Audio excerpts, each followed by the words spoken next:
Ladies and gentlemen, what's going on? Once again, I'm Ned from That's TechBits, otherwise known as your friendly neighborhood basement dweller. Don't worry, ma'am, I am from the internet. And today, I want to check this out. Waymo admits that its autopilot is often just guys from the Philippines. Remote drivers intervene in unusual situations. So one thing I've been finding is there's a lot of things that's been described as AI that absolutely is not AI. It's just some people in other nations being paid pennies on the dollar, basically, for tech support, tech help, and it's been going on since the beginning of time. But this definitely isn't artificial intelligence. The takeaway: as robotaxis and other AI-based technologies proliferate, so does the myth that these systems are fully autonomous. During a recent Senate hearing, industry leader Waymo provided a last minute or its latest reminder that AI relies on human labor and often low paid, more than people realize. Waymo chief officer, safety officer, someone or other, recently noted that when the country's robotaxis encounter unusual situations, they may switch control to remote drivers, which makes a lot of sense. There's absolutely some things that you might want remote drivers to pick up, but do these remote drivers know about your local driving laws? For example, in the Philippines, there are lots of places that don't have stop signs, but if you're at a lesser road and moving to a lower road, then you know that you have to stop. Now, let's hope that translates well enough over here. Well, some of the contractors work in the U.S., many operate from other countries, such as the Philippines. The administration is another example. This admission is another example that human workers, often contractors, supporting supposedly autonomous AI systems from behind the curtains. Tesla robotaxis still rely on human monitors sitting inside of each vehicle. That makes complete sense. Geez, this is fascinating. I love it when they show you this, exactly what they're looking at, exactly what they're thinking. Yeah, yeah, that makes sense. That makes sense. Geez, that's interesting. The people. Oh, they're not just icons. They're not just uh-oh.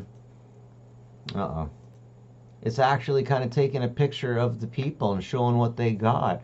It's like I got a surfboard. That's interesting.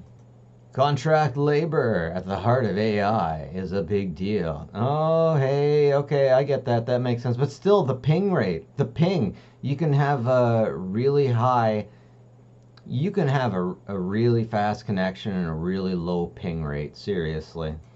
Massachusetts Senator Ed Markey called employment of foreign remote workers completely unacceptable, while lag input from workers operating halfway around, just like I'm saying, is a safety issue. Lawmakers were also concerned about Waymo's connection to China and other foreign countries.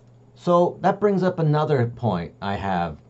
Our leaders, when it comes to Canada and the USA, our represented leaders are often more interested in looking at with the individuals with money for different reasons, like the trickle-down effect, which sadly actually works sometimes, less than they'd like to admit. That if you give the people with lots of money more money, it will kind of trickle down. Yes and no. There is actually a little bit of truth to it.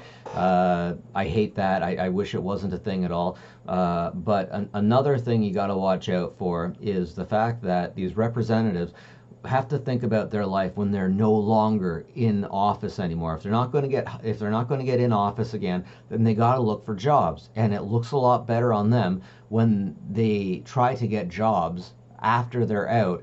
If when they're in, they do things for the companies. But these companies in and of themselves, they don't care about the country for the most part.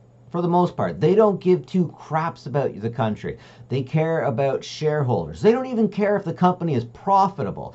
What they care about is what the shareholders want. If the shareholders get money, that's great. If the company gets money, that's not quite a thing. If the end users are okay, that's not quite a thing. And in all of this, let's face it, if you yourself were a shareholder, would you be more interested that the country gets something or that you get something? I'm bringing it back to the individual here.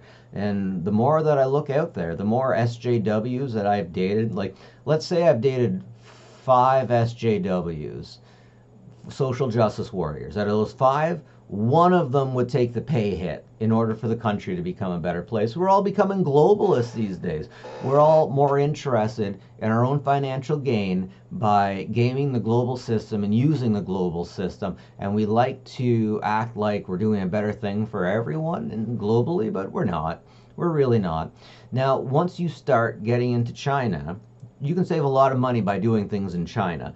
But if you have businesses in China, then you're automatically connected to the CCP. And I gotta say, love the Chinese people. I'm not a big fan of the CCP, but I also understand the Chinese issues with the West because of the Opium Wars and that history there that many of us Westerners don't understand at all.